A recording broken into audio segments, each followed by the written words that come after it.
धीरे धीरे पास आ रहा है। ओ देखो बिजली विभाग का काम, लाइट काहे काट दिया जी। जल्दी से लाइट दो। वो संयम बहुत काला है, बच्चा लोग पहचान भी नहीं पाएगा।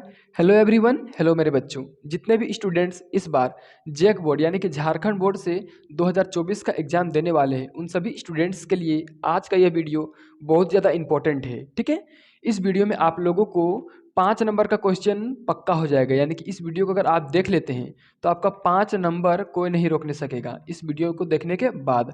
चाहे वो सब्जेक्टिव में हो, चाहे वो तो फिर ऑब्जेक्टिव में हो, आप लोग को 5 नंबर जरूर मिलेगा इस वीडियो को अगर आप अच्छे से पूरी देख लेते हैं तो। देखिए, आज की इस वीडियो में हम क्लास 10th साइंस विषय का वेरी वेरी इंपॉर्टेंट क्वेश्चन को लिए हैं। ठीक है, और ये जो क्वेश्चन है बहुत ज़्यादा छोटा लगेगा और बहुत ज़्यादा सिंपल लगेगा देखने में, लेकिन जब इसके अंदर घुस के हम बात करेंगे तब आपको पता चलेगा इस वीडियो का दम। ठीक है, चलिए, ये जो टॉपिक है इसमें हम धातु और अधातु में अंतर बताएंगे। ठीक है, भौतिक गुणधर्म के आधार पर और रासायनिक गुणधर्म के आधार पर, दोनों के आधार पर। ठीक है, सबसे पहले ये जो अंतर लिखे हैं इसमें भौतिक गुणधर्म के आधार पर लिखे हैं, फिर इसके बाद जाएंगे रासायनिक गुणधर्म के आधार पर। तो चलिए, सबसे पहले हम भौतिक गुणधर्म के आधार पर धातु और अधातु में अंतर देखते हैं। लेकिन इस वीडियो को इंगेजिंग बनाएगा सबसे ज़्यादा इंपॉर्टेंट चीज़, जो कि है इस वीडियो का मेन चीज़, अपवाद। ठीक है, यहाँ पर अंतर तो बहुत सारे बच्चे सीख लेते हैं, समझ लेते हैं, जान लेते हैं, याद कर लेते हैं, लेकिन सबसे मुख्य चीज़ जो आप गलती कर देते हैं वो है आपका अपवाद। ठीक है, धातु और अधातु का। देखिए, अपवाद क्या होता है, चलिए अब देखते हैं वीडियो को शुरू करने के साथ।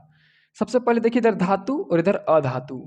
चलिए, पहला नंबर धातु में क्या लिखे हैं कि यह कठोर होता है। देखिए, धातु क्या होता है, कठोर, यानी कि इसको अगर हम लोग तो चोट मारेंगे तो ये टूट के बिखरेगा नहीं, ये टूट के अपना आकार बदल लेगा। ठीक है ना, ये कठोर होता है। ठीक है, जल्दी तो ये टूटने का तो नाम ही नहीं लेगा और साथ साथ आकार भी जल्दी नहीं बदलेगा, लेकिन टूट के बिल्कुल नहीं बिखरेगा। ठीक है ना, क्योंकि ये कठोर होता है। अब देखिए, इधर लिखिए ये भंगुर होती है। ठीक है, देखिए, अधातु जो होता है वो भंगुर होता है, मतलब कि वो कठोर नहीं होता है, मजबूत नहीं होता है, चोट मारने से वो टूट के बिखर जाता है। अब इसमें देखिए अपवाद क्या है। ठीक है, सबसे पहले देखिए, इधर लिखिए धातु में यह कठोर होती है। तो कौन सा ऐसा धातु है जो कठोर नहीं होती है। तो बहुत बार ऐसा एग्जाम में सवाल पूछा जाता है कि किस किस धातु को चाकू से आसानी से काटा जा सकता है। ठीक है ना, तो उसमें से क्या है, सोडियम मुख्य धातु है। क्या है, सोडियम। सोडियम एक ऐसा धातु है जिसको चाकू से आसानी से काटा जा सकता है। ठीक है, उसके बाद लिथियम। ये दो धातु ऐसा है जिसको आसानी से आप चाकू से काट सकते हैं। तो ये अपवाद हो गया। क्या हो गया, अपवाद धातु की तरफ से। और अधातु की तरफ से क्या अपवाद है, बोल रहा है ये भंगुर होता है। लेकिन आपको जानकर हैरानी होगा कि दुनिया का सबसे मजबूत और सबसे कठोर पदार्थ हीरा है, जो एक अधातु है। ठीक है, वो धातु नहीं है, लेकिन अधातु होने के बावजूद भी सबसे मजबूत पदार्थ है। ठीक है, सबसे क्या कह सकते हैं, कठोर है। ठीक है, चलिए दूसरा में क्या लिखें, इसकी सतह चमकदार होती है। देखिए, धातु की तरफ लिखिए इसकी सतह चमकदार होती है, सही बात है। ठीक है, इसमें बहुत कम अपवाद देखने को मिलता है। लेकिन इधर लिखे अधातु की तरफ इसकी सतह चमकदार नहीं होती है, लेकिन इसमें एक अपवाद है।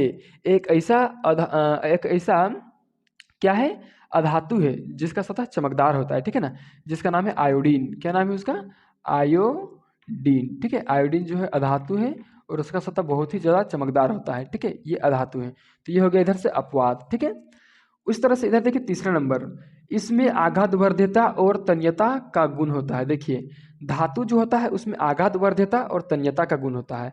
आघात वर्ध्यता क्या होता है, आघात वर्ध्यता धातुओं का ऐसा गुण है जिससे धातुओं को पीट कर उसे पतले चादरों में बदला जा सकता है।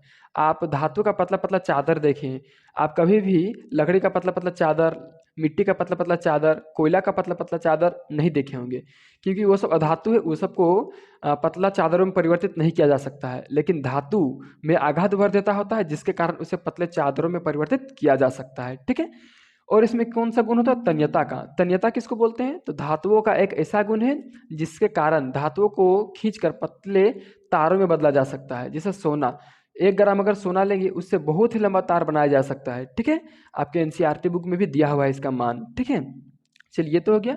इसमें दिया, इसमें आघात वर्ध्यता और तन्यता का गुण नहीं होता है। देखिए, ये जो अधातु होता है उसमें ना ही आघात वर्ध्यता होता है और न ही उसमें तन्यता का गुण होता है। ठीक है, ये तो आप समझ गए। चलिए, इधर चौथा नंबर देखिए, यह ऊष्मा तथा विद्युत का सुचालक है। देखिए, धातु जो होता है वो ऊष्मा और विद्युत दोनों का सुचालक होता है। धातु ऊष्मा और विद्युत दोनों का सुचालक होता है। और इधर लिखा है यह ऊष्मा तथा विद्युत का कुचालक है। देखिए, अधातु जो होता है वो ऊष्मा और विद्युत दोनों का क्या होता है, कुचालक। ठीक है, चलिए अब इसमें भी कुछ अपवाद है, ठीक है। सबसे पहले इधर अपवाद देखिए अधातु का। यहाँ बोल रहा है यह ऊष्मा तथा विद्युत का कुचालक है। देखिए अधातु जो होता है और इसमें आता है ग्रेफाइट, क्या आता है ग्रेफाइट, ठीक है ना, ग्रेफाइट।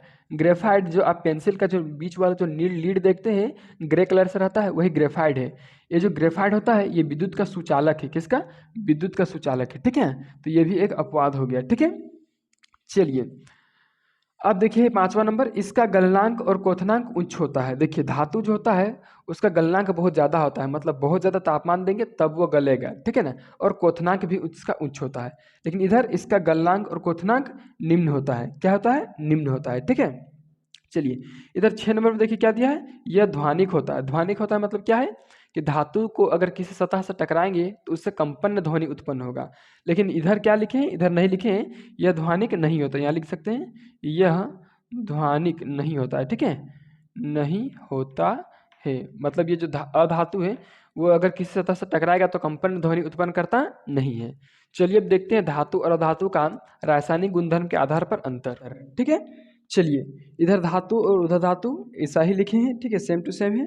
चलिए धातु की तरफ पहला नंबर में कह रहा है यह धनावेशित होती है। मतलब कि जो धातु होता है वो धनावेशित होता है। धनावेशित मतलब वो हमेशा किसी चार्ज को देता है। जैसे कि मान के चलिए सोडियम है, ठीक है, तो सोडियम का चार्ज कितना होता है?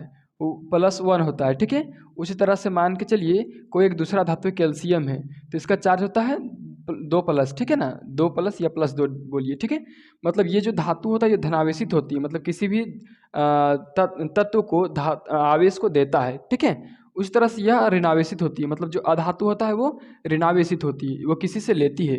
जैसे मान के चलिए ऑक्सीजन है, ऑक्सीजन का संयोजकता कितना होता है? -2। मतलब ये -2 जो है वो ऋण है, ठीक है ना, ये लेना चाहती है किसी अन्य से, ठीक है ना, किसी अन्य से 2 इलेक्ट्रॉन लेना चाहती है, ऋणावेशित होती है। चलिए 2 नंबर में दिया है यह ऑक्सीजन से अभिक्रिया कर क्षारीय ऑक्साइड बनाती है। देखिए ये जो धातु होता है ये ऑक्सीजन से जैसे अभिक्रिया करता है धातु, जैसे मान के चलिए ये सोडियम है, ठीक है, सोडियम धातु है प्लस ये किससे अभिक्रिया करे? ऑक्सीजन से, O2 से, तो क्या बनाएगा? Na2O, ठीक है ना, Na2O यानी कि सोडियम ऑक्साइड। तो ये जो सोडियम ऑक्साइड बना है इसका प्रकृति कैसा रहेगा? क्षारीय रहेगा, ठीक है, क्षारीय। बोल रहा है यह ऑक्सीजन से अभिक्रिया कर क्षारीय ऑक्साइड बनाती है। मतलब धातु जो है कोई भी धातु ऑक्सीजन से अभिक्रिया करेगा तो हमेशा क्षारीय ऑक्साइड बनाएगा। कैसा ऑक्साइड? क्षारीय। जैसे मान के चलिए और एक एग्जाम्पल इसका ले सकते हैं, मैग्नीशियम है। मैग्नीशियम के फीते को जब जलाया जाएगा और उस जलाए हुए राख को जब लिटमस पत्र से जांच किया जाएगा तो उसका प्रकृति क्षारीय आएगा, ठीक है। इधर का रहा यह ऑक्सीजन से अभिक्रिया कर अम्लीय ऑक्साइड बनाती है। देखिए जो अधातु होती है वो जब ऑक्सीजन से अभिक्रिया करती है तो वो अम्लीय ऑक्साइड बनाती है, ठीक है। चलिए तीसरा नंबर देखिए अब क्या लिखा है, यह अम्ल से अभिक्रिया कर लवण एवं हाइड्रोजन गैस बनाती है। हाइड्रोजन गैस शॉर्ट में लिख दिया, ठीक है ना। ये जो धातु है ये धातु देखिए यहाँ सोडियम है, ठीक है ना। सोडियम किससे अभिक्रिया कर रहा है? अम्ल से। बोल रहा है यह अम्ल से अभिक्रिया कर लवण एवं हाइड्रोजन गैस बनाती है। देखिए सोडियम अभिक्रिया किया है हाइड्रोक्लोरिक अम्ल से, ठीक है ना, और बनाया है सोडियम क्लोराइड। मतलब कि ये लवण है और ये हाइड्रोजन गैस है, ठीक है ना।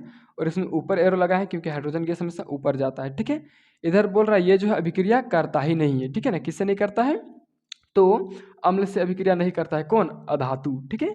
इधर देखिए चौथा नंबर में बोल रहा है जल से अभिक्रिया कर धातु ऑक्साइड, ठीक है ना, धातु ऑक्साइड एवं हाइड्रोजन गैस बनाती है। देखिए ये जो धातु है वो जैसे अभिक्रिया करेगा किससे?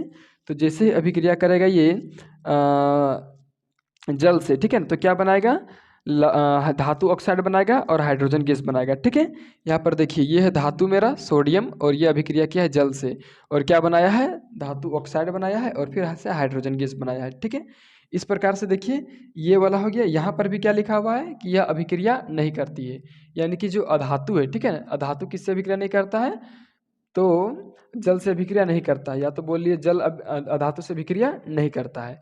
इस प्रकार से हम धातु और अधातु को डिटेल में अध्ययन किए हैं अपवाद के साथ। चलिए अगर आपको इस वीडियो का कंटेंट अच्छा लगा है तो जल्दी से वीडियो को लाइक कर दीजिए और चैनल को जल्दी से सब्सक्राइब कर दीजिए।